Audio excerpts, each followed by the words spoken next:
నమస్తే. మన నేటి దర్శనం సిరీస్కి స్వాగతం.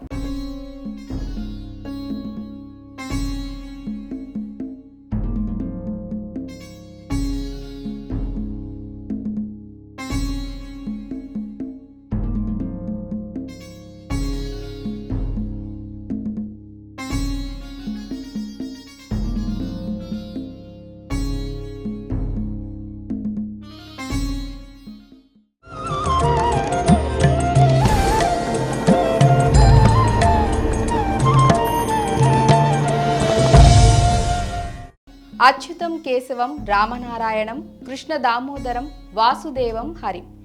ఈ రామ స్తోత్రంతో మొదలయ్యే ఈరోజు వీడియోలో ఆంధ్రప్రదేశ్లోని తూర్పుగోదావరి జిల్లాలోని గొల్లల మామిడాడలో ఉన్న శ్రీ కోదండరామస్వామి దేవాలయం గురించి తెలుసుకుందాం.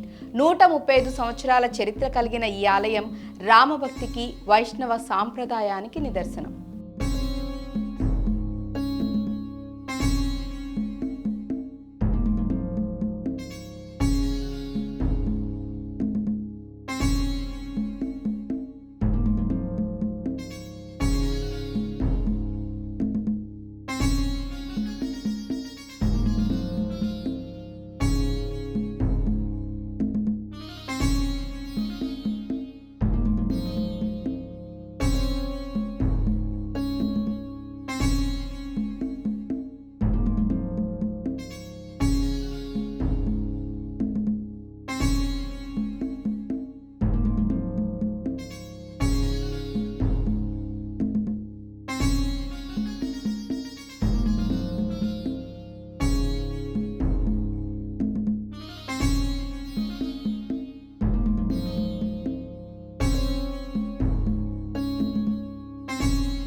గొల్లల మామిడాడ శ్రీ కోదండరామస్వామి దేవాలయం 1889లో ద్వారంపూడి సుబ్బిరెడ్డి, రామిరెడ్డి అనే సోదరులచే స్థాపించబడింది.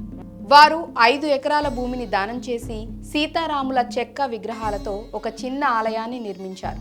1920లో స్థానిక జమీందారు దాత కొవ్వూరి బసివిరెడ్డి గారు ఆలయ బాధ్యతలను స్వీకరించారు. 1939లో ఒక పెద్ద ఆలయం నిర్మించబడింది మరియు 1948, 50, 1956, 58 మధ్య 2 గోపురాలు నిర్మించబడ్డాయి.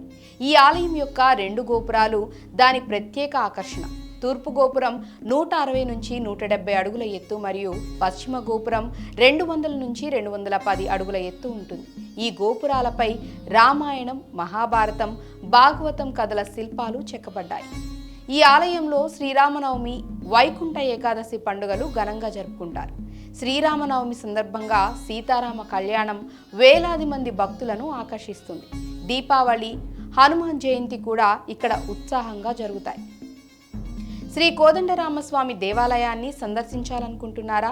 ఈ ఆలయం కాకినాడ నుంచి 25 కిలోమీటర్లు, రాజమహేంద్రవరం నుండి 45 కిలోమీటర్లు, విశాఖపట్నం నుండి 180 కిలోమీటర్ల దూరంలో ఉంది.